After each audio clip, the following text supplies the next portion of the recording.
So, my name is Lawrence, and we're going to get started on some Swift, controller.swift coding app development kind of thing.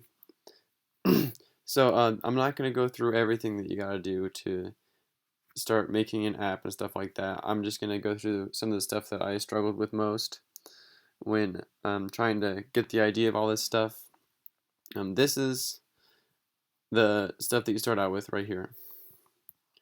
So, you don't really have to worry about any of this. That's just already there. But this is where stuff gets more complicated right here. Um, this isn't too hard to do if you can follow some of the things that we're going to talk about here.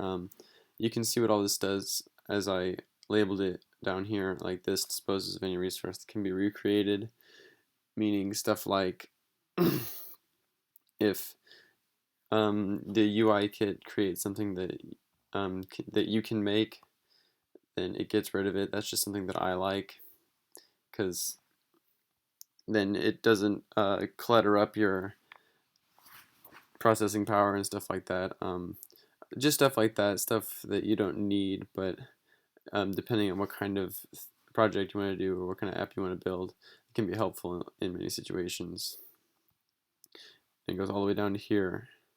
I'm not going to go through what func, if, let, self, and stuff like that are, but the page, because I talked about this in an earlier video. It should be linked down below, but a lot of this other stuff like page view controller, double-sided, false, it's kind of confusing and kind of hard to get the hang of what everything means and stuff like that.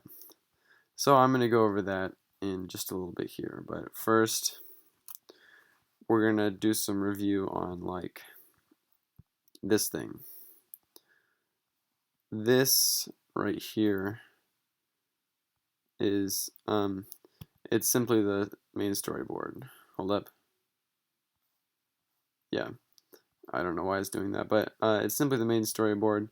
This I try to do like a multi-page based kind of thing, so controlling this can be difficult, especially when you don't know what you're doing. So it's actually pretty simple.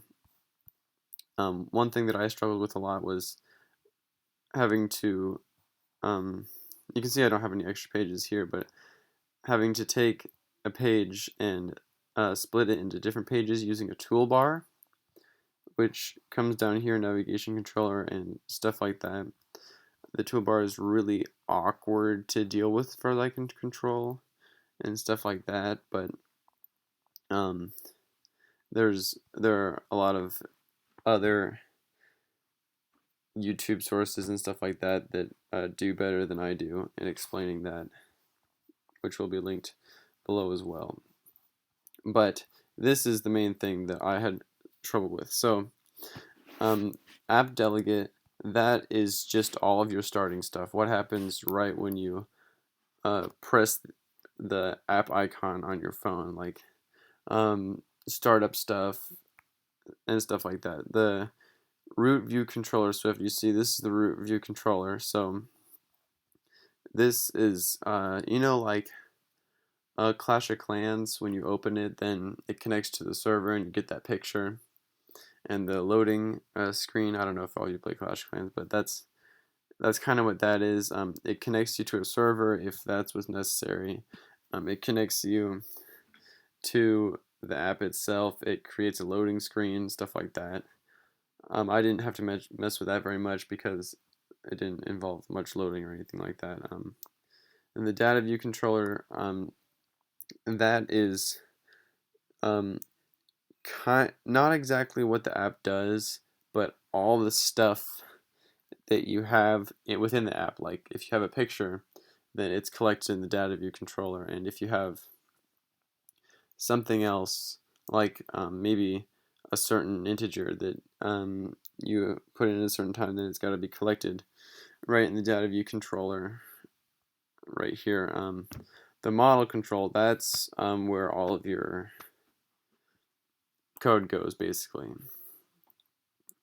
That's where you're going to do most of your typing, most of your this button goes here and this image does this when this happens and stuff like that. That's what we're going to talk about mostly what goes in there throughout this thing here. So and then this is the main storyboard right here. This is how you control what the viewer sees, where everything goes and stuff like that. And I have explained this in a previous video on how a single page drag and drop scenario goes and placement of everything and stuff like that. This looks a little bit different because in the settings when you write start press make an app, then I put multi-page view, which is a little bit more complicated, but if you just go to single page view, then you can change that into a multi-page view through a whole bunch of stuff that we're going to go over in just a little bit here. So yeah, well actually we'll go over that right now. So this is the main controller Swift, or the model controller Swift, but that's just for one page of your app. So if you were gonna see, this has its own thing right here, root view controller. This data view controller has its own thing right here. So if you were gonna make another thing, another page, then what you would have to do is first of all go down here, all the way down here, find another page, and then throw it up there. Make sure it's connected to a different page with these little arrow thingies, and then you'll have to connect it to your controller.swift stuff over here, which is kind of difficult to do, but I'm sure it's easy to figure out once it's explained. But I'm not very good at I've tried to explain it to myself and it's still confusing. So I'm gonna link a little video down here that helped me anyway. We're gonna move on to what I spent most of my time doing. So in your browser, you can type in UIKit, and the UIKit, or maybe not just UIKit Swift, but the UIKit is everything that Apple or whatever has already done for you. And it's not the first one that shows up. It is the one that says developer.apple.com. And then reference here, not library or anything.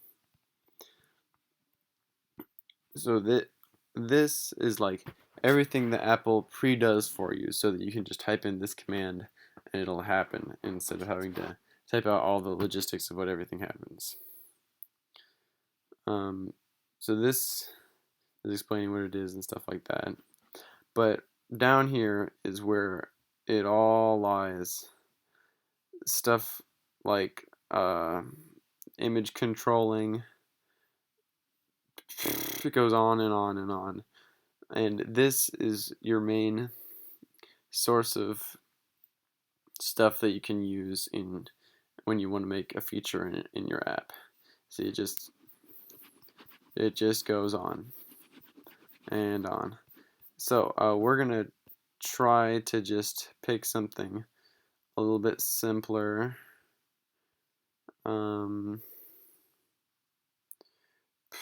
How about this?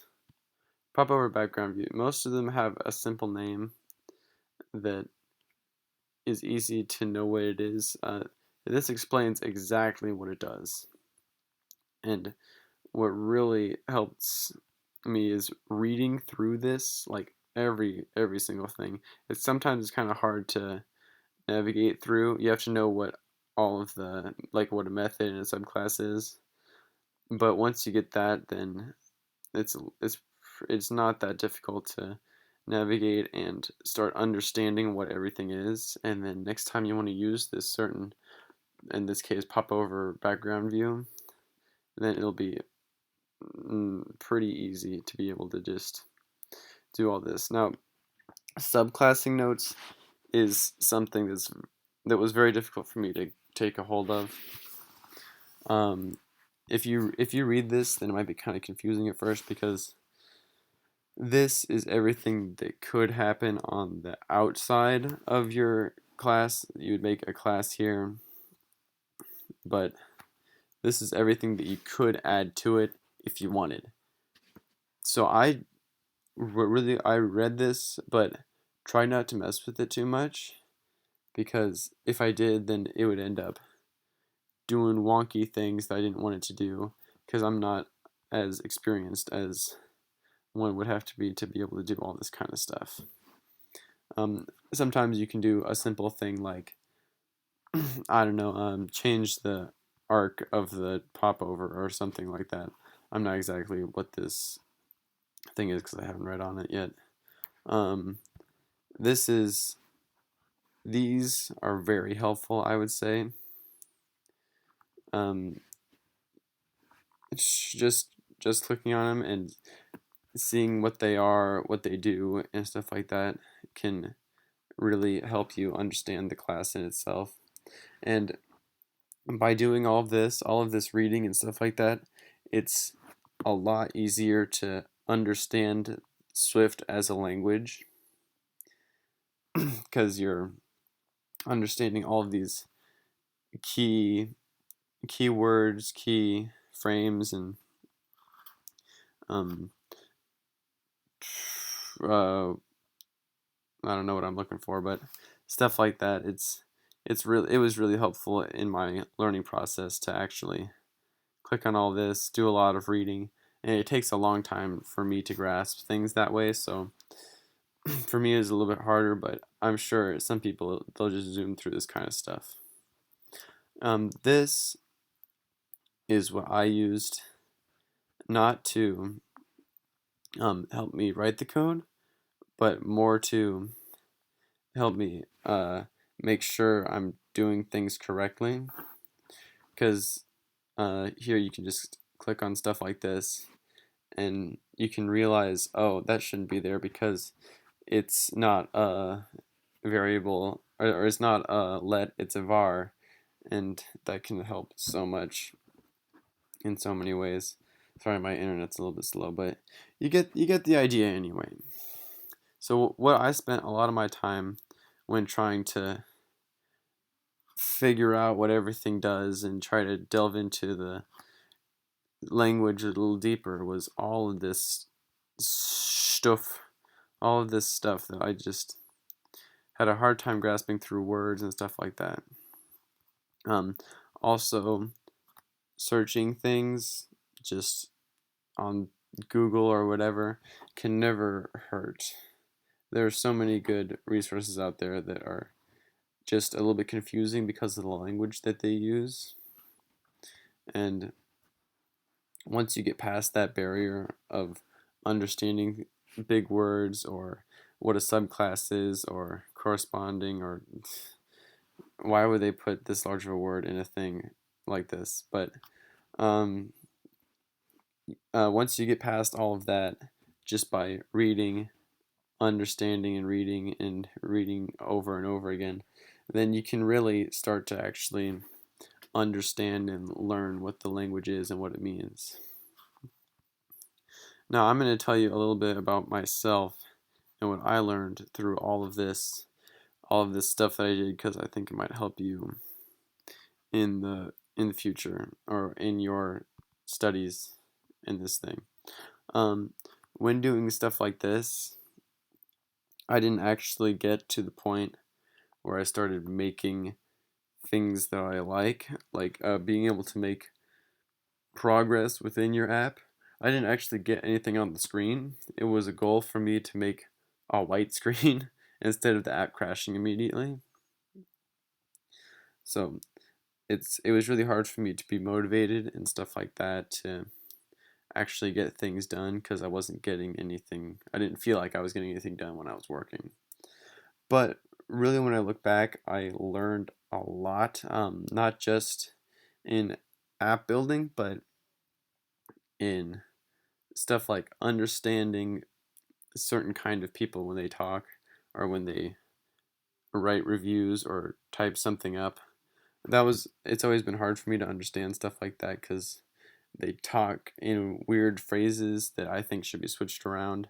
But doing all this stuff really helped me with that, and also helped me with learning in a different way of reading things, researching things. I usually like watching videos more than anything else, but going to stuff like this and just reading through it once, through it twice, and making sure I understand it can really change.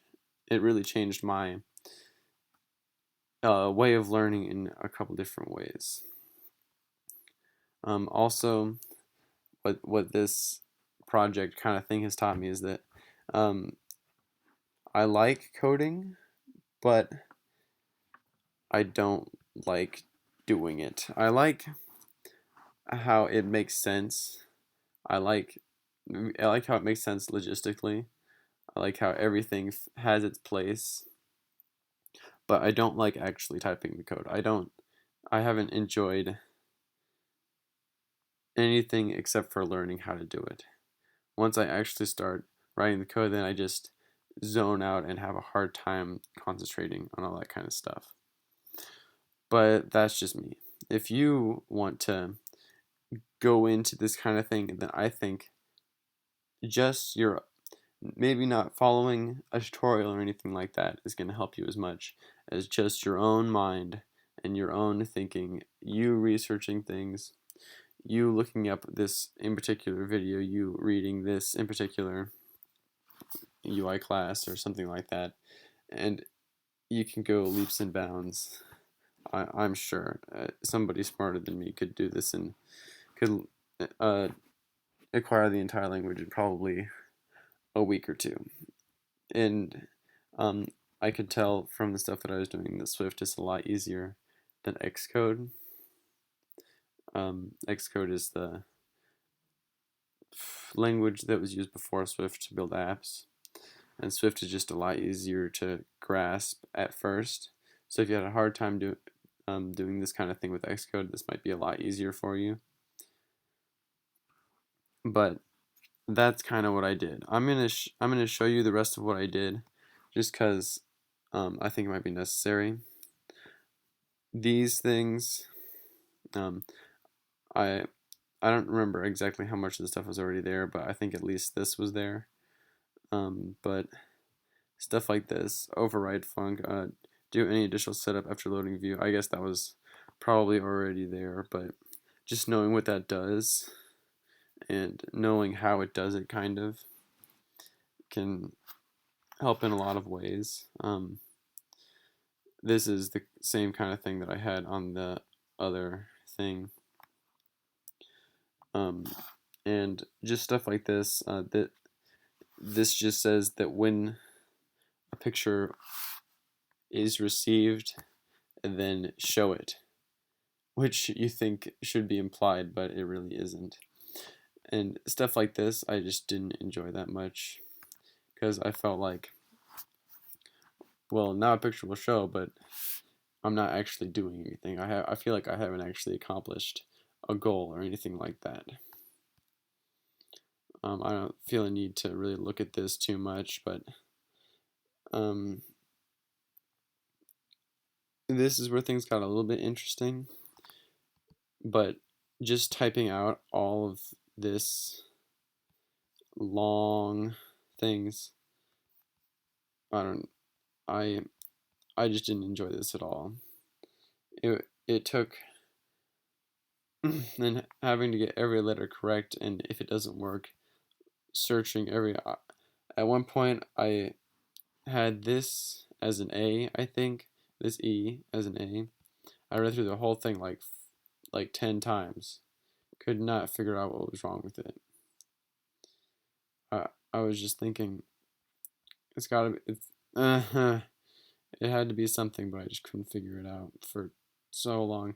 And that's just not fun for me. It took forever too. Anyway, I'm sure that I know this video might not be helpful to you if you were looking for something that would actually teach you how to do all, like, not how to learn this stuff, but actually teach you all of the programming information, but I know that there's people better than I and that kind of thing. So I'm gonna leave that to them and leave it to me to teach you not exactly how to learn, but how I myself learned this kind of thing and show you kind of what to do exactly. Anyway, thanks for watching. I made a video I think about maybe a year ago that went over some of the actual learning, um, actual actual teaching you of the code of the language kind of thing, and that will be right here in the corner here, and just for you. Thanks for watching. Bye.